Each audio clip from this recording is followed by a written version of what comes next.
नमस्कार. श्री स्वामी समर्थ.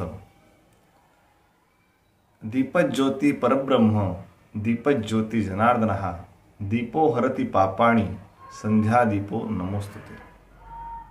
दिनांक 24 जुलै 2025 या दिवशी अत्यंत महत्त्वाचा योग जुळून येत आहे.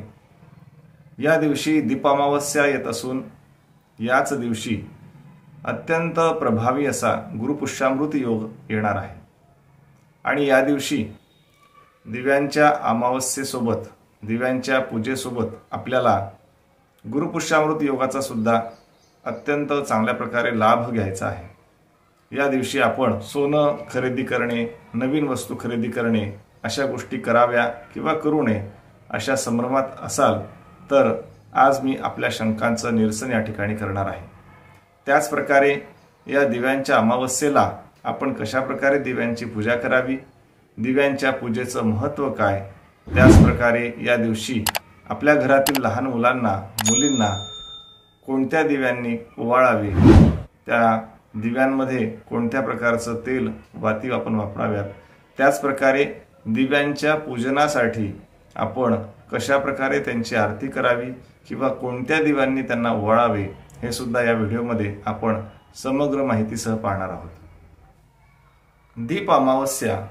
यंदा ही दीप अमावस्या दिनांक 23 जुलै 2025 या दिवशी म्हणजेच बुधवार उत्तर रात्री 2:38 सुरू होणार असून दुसऱ्या दिवशी म्हणजेच दिनांक 24 जुलै 2025 वार गुरुवार उत्तर रात्री 12:40 हा अमावस्येचा योग होणार आहे. दिव्यांच्या अमावस्येला आपल्या भारतीय संस्कृतीमध्ये अत्यंत महत्त्व आहे. तर या दिवशी आपल्याला आपल्या घरातील लहान पणतीपासून जे काही मोठी दिवे असतात, समई असतात, हे सर्व दिवे आपल्याला स्वच्छ करायचे असतात, घासून पुसून लख्ख करायचे असतात आणि यानंतर सुंदर अशा आसनावर त्यांची आरास मांडावी, दिव्यांना सुंदर प्रकारे ठेवावं. या दिव्यांची आपण पूजन करावे, हळदी कुंकू अक्षता वाहाव्यात, फुलं वाहावीत, यांना धूप दीप दाखवावा. दीप दाखवत असताना आपण कणकीच्या दिव्यांचा उपयोग या ठिकाणी करायचा असतो. या दिवशी आपण या कणकीच्या दिव्यांनीच आपल्या घरातील जी लहान लहान मुलं असतात, मुली असतात, त्यांना सुद्धा ओवाळायचं असतं.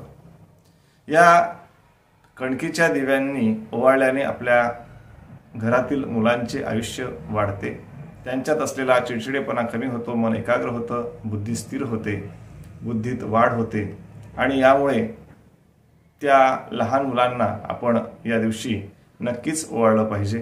त्याच प्रकारे दीप अमावस्या हा पितरांच्या दृष्टीने अत्यंत महत्त्वाचा दिवस असतो.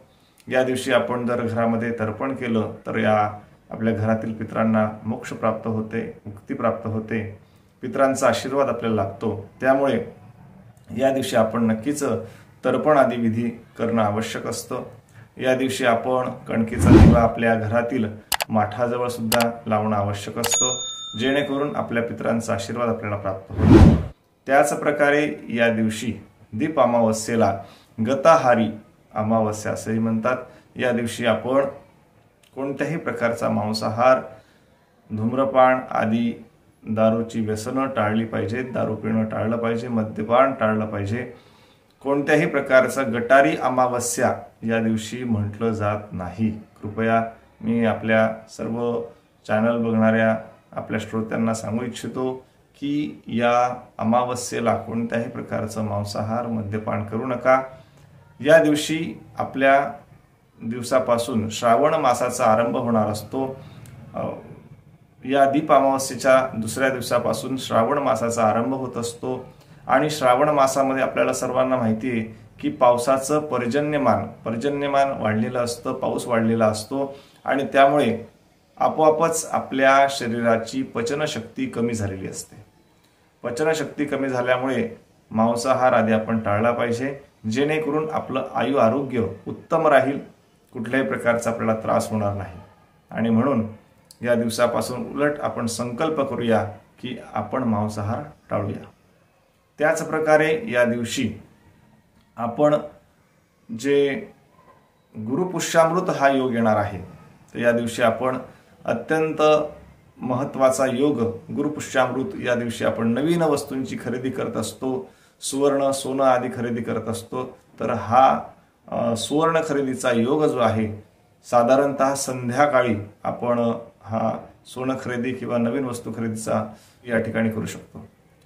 त्याच प्रकारे या दिवशी गुरुपुष्यामृत योगावर विष्णू आणि लक्ष्मीची सेवा करणं आवश्यक असतं। या दिवशी आपण श्री व्यंकटेश स्तोत्राचा पाठ आणि 16 वेळा श्रीसूक्त पठन केल्यास अत्यंत उत्तम असं फल आपल्याला प्राप्त होतं। आपल्या घरातील दारिद्र्य नाहीसं होतं। भगवान विष्णूचा आशीर्वाद, माता लक्ष्मीचा आशीर्वाद, कृपादृष्टी आपल्याला प्राप्त होत असते आणि म्हणून या दिवशी आपण जास्तीत जास्त भगवान विष्णू आणि माता लक्ष्मीची सेवा करूया।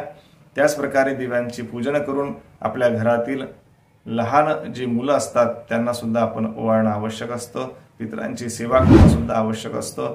अशा प्रकारे या दीप अमावस्येला आपण ह्या सर्व पूजा विधी सेवा करूया। साक्षी म्हणजे आपण जे काही चांगलं कर्म करू, वाईट कर्म करू, या कर्मामध्ये, देवपूजेमध्ये किंवा कुठल्याही साधनेमध्ये, उपासनेमध्ये आपण अगोदर दिवा प्रज्वलित करत असतो, दिवा लावत असतो आणि त्यानंतरच आपण कुठलाही पूजा कर्म करत असतो।